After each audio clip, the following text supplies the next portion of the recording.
Assalamualaikum warahmatullahi wabarakatuh. Kami dari kelompok 3 akan mempresentasikan hasil diskusi terkait ujian tengah semester manajemen jaringan komputer dengan studi kasus untuk dapat membuat web dinamis sederhana yang bisa terkoneksi database dengan layanan SSH, DNS, DHCP, file server, web server, dan database server sehingga komputer klien dapat mengakses semua layanan server yang telah disebutkan sebelumnya.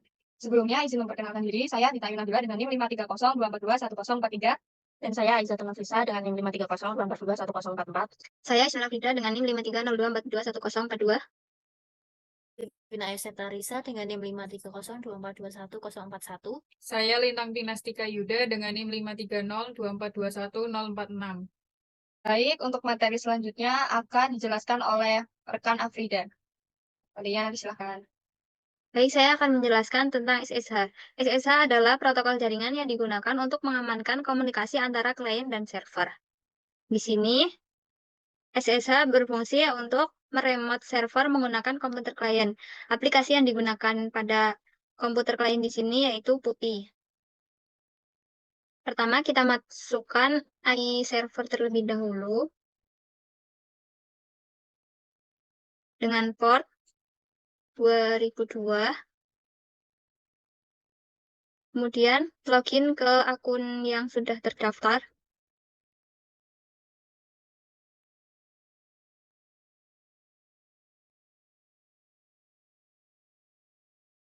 Maka kita cek IP-nya terlebih dahulu menggunakan perintah IPA. Di sini tertera IP-nya 44,1. Kita cek IP juga di Debian IPA. IP-nya sama 44,1, maka antara server dan klien sudah terhubung. Selanjutnya akan dijelaskan oleh Mbak Devina. Baik, untuk yang selanjutnya adalah layanan DHCP. Layanan DHCP ini adalah untuk memberikan alokasi IP secara otomatis, di mana ketika klien terhubung ke jaringan server. Jadi, kita tidak perlu menyediakan IP server secara manual kepada klien yang terhubung dalam suatu jaringan server. Nah, di sini kita coba cek IP-nya.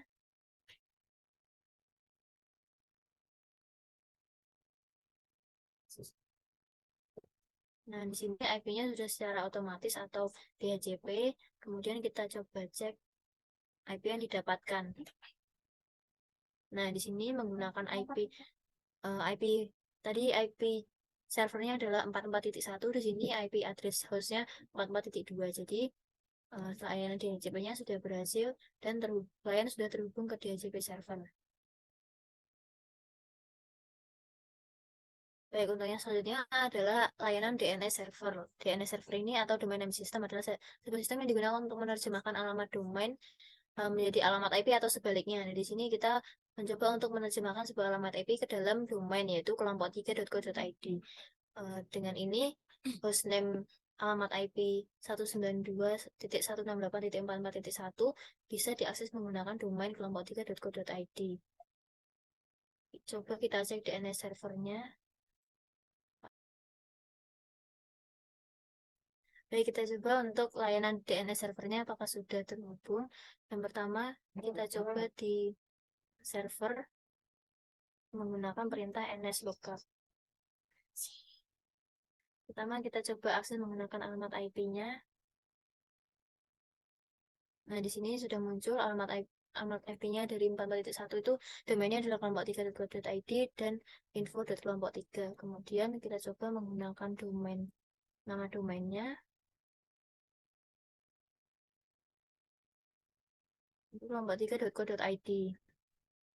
Nah, di sini sudah muncul kelompok3.co.id itu addressnya adalah 192.168.44.1.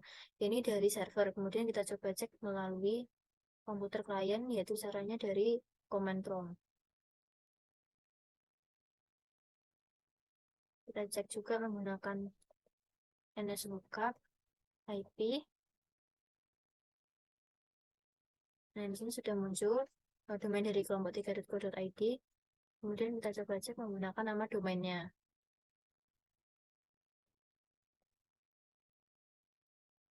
Nah, di sini juga sudah muncul. Jadi, DNS sudah bisa diakses melalui server maupun melalui klien. Jadi, konfigurasi DNS server sudah berhasil. Baik, untuk selanjutnya ada file server. File server adalah sistem komputer yang menyimpan dan mengelola file untuk beberapa komputer klien atau perangkat di jaringan. Sistem ini dirancang untuk berbagi file dan sumber daya seperti dokumen, gambar, video, dan data lainnya dalam sebuah organisasi atau di antara sekelompok pengguna.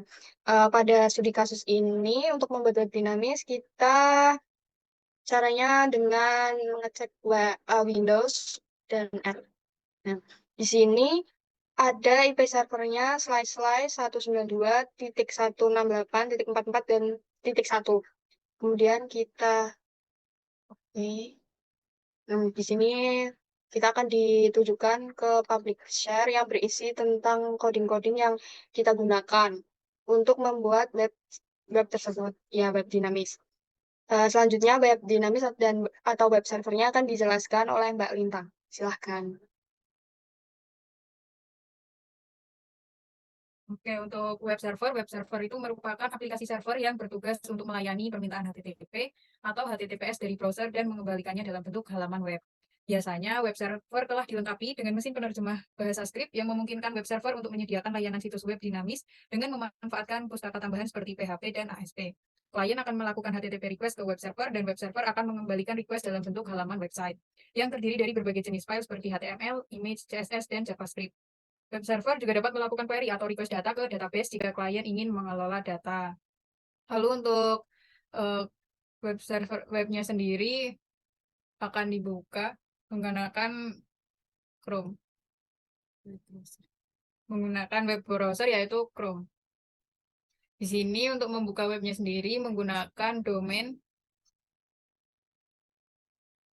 yaitu kelompok 3.co.id. Nah, setelah terbuka halaman login dari website kelompok 3.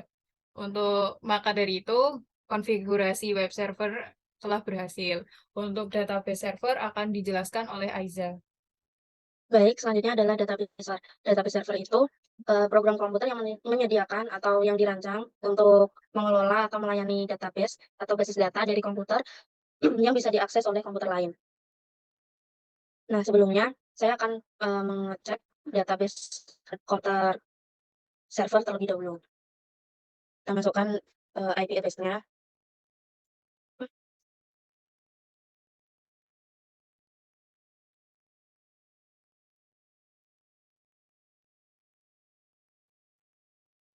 Setelah itu kita masukkan username-nya.